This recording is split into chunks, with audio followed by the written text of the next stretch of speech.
Good afternoon and welcome to our Matchday -1 press conference ahead of tomorrow's Europa Conference League game against Shamrock Rovers. We will begin with Paul Gilmore and Sky Sports News.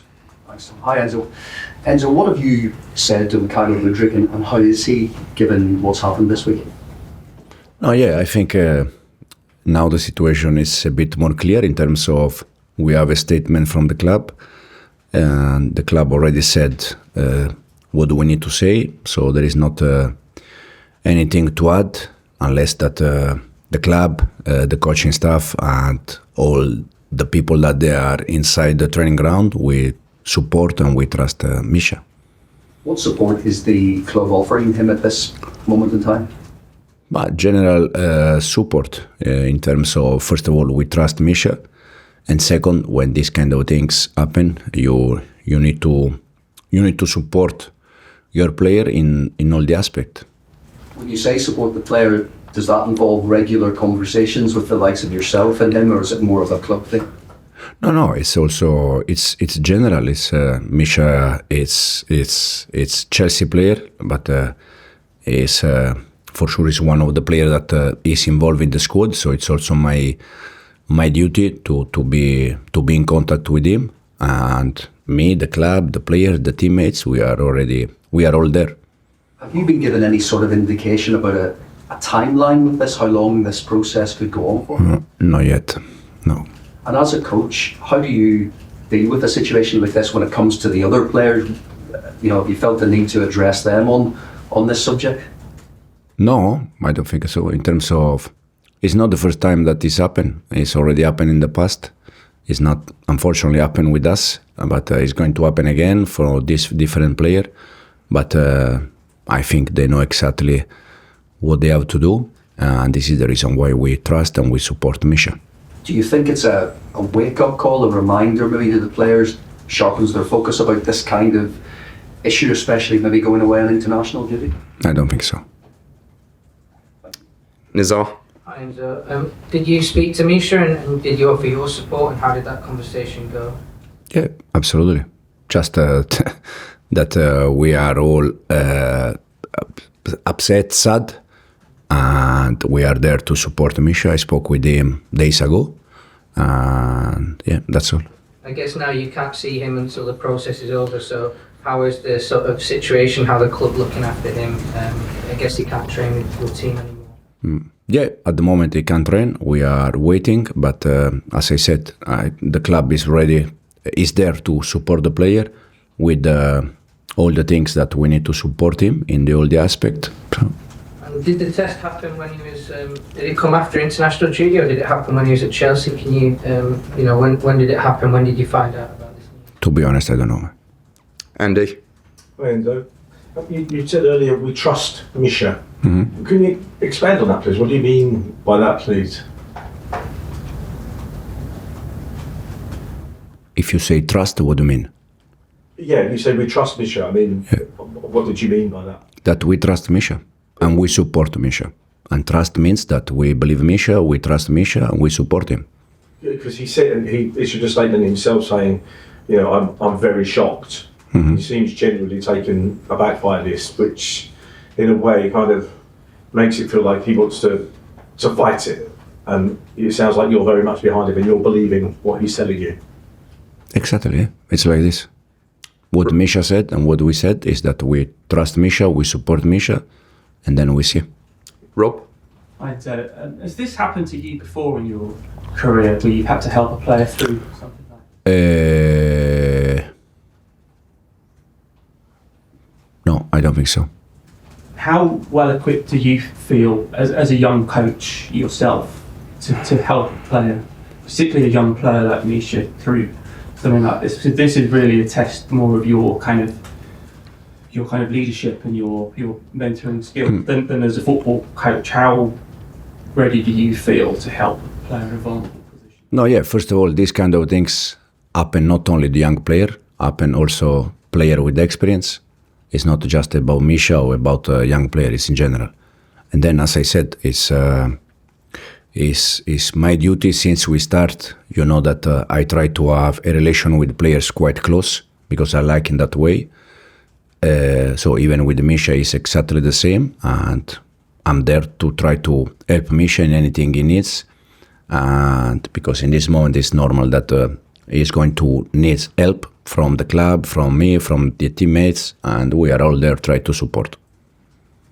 Jacob. And so just to clarify what you were saying to Andy, your belief is that that Misha is innocent of what's happened?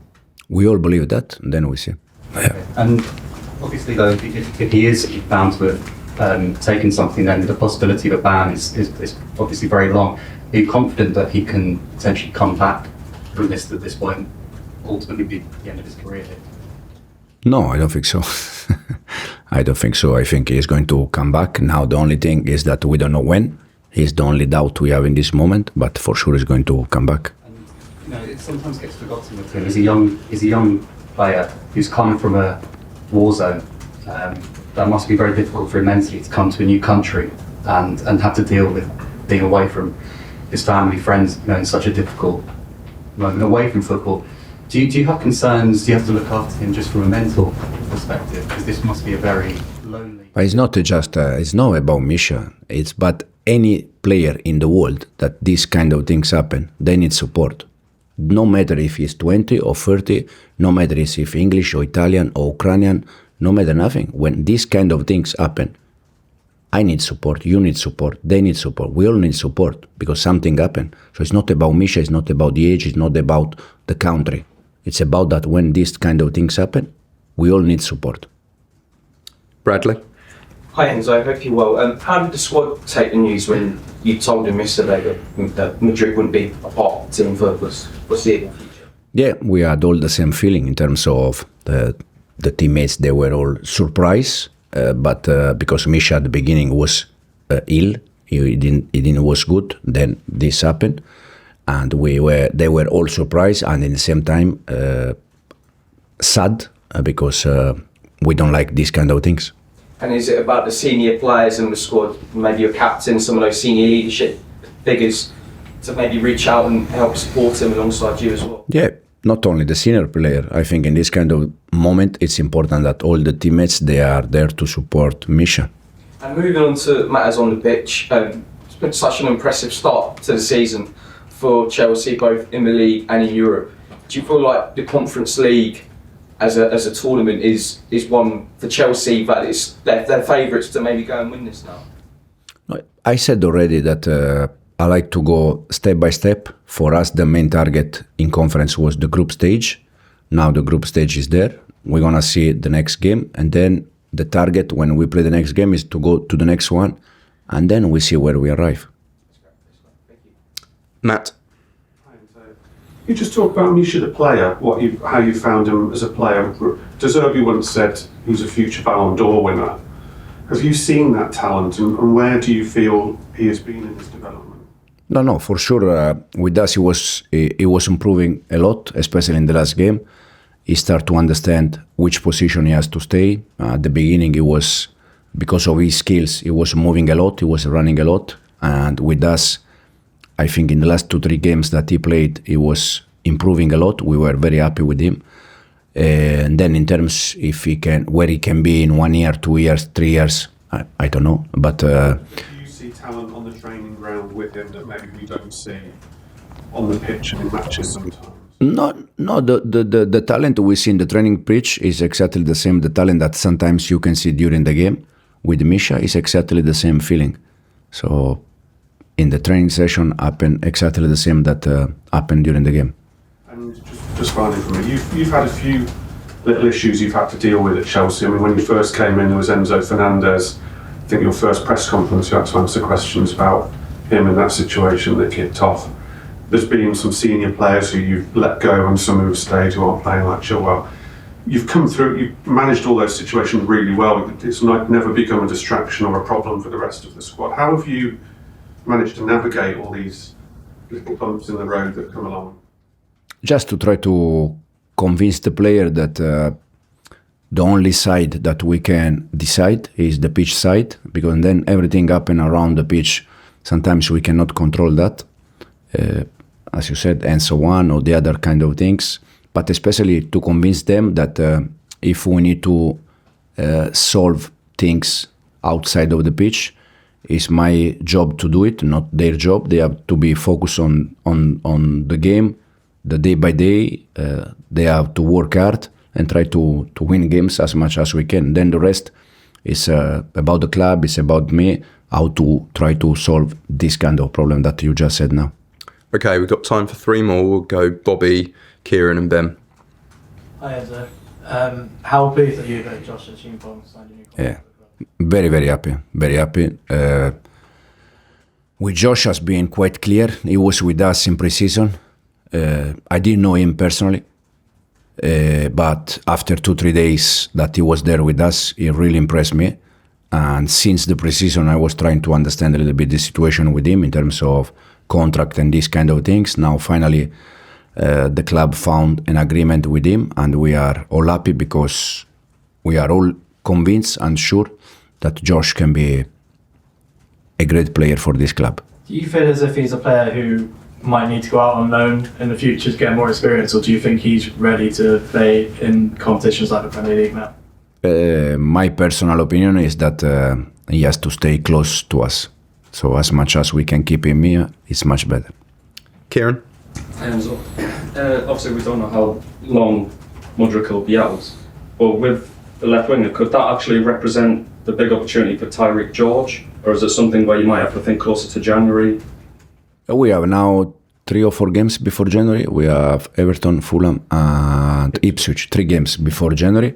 So we have still 3 games, and then after these 3 games, probably we're gonna sit and we're gonna decide if we need to do something. For sure, Tyreek is going to have to get minutes, and we're gonna try to help him to improve day by day, because now he's working with us every day, him and Josh, and to allow them to get minutes with us in Premier League.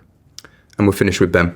Just a couple of quick ones from me, Enzo. Omari Kellyman, can we just update? The feeling is maybe he might play some under-23s action in mid-December, and what are the plans for him in January? Yeah. Now, the main plan for him was to recover after the injury, and now step by step, slowly to get minutes, and then in January we see which decision is better for him. Can I just ask you a broader question on doping and how clean you think football is today, compared to, say, when you walked into Juventus as a player, right off the back of a doping scandal? I was waiting for this question.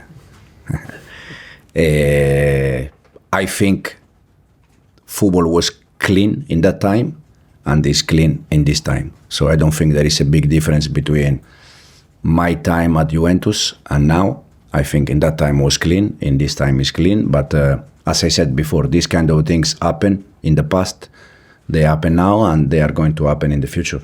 Sorry, do one more question at the back, please. Thank you. Hi, Enzo. Tony O'Donoghue from RTE in Ireland.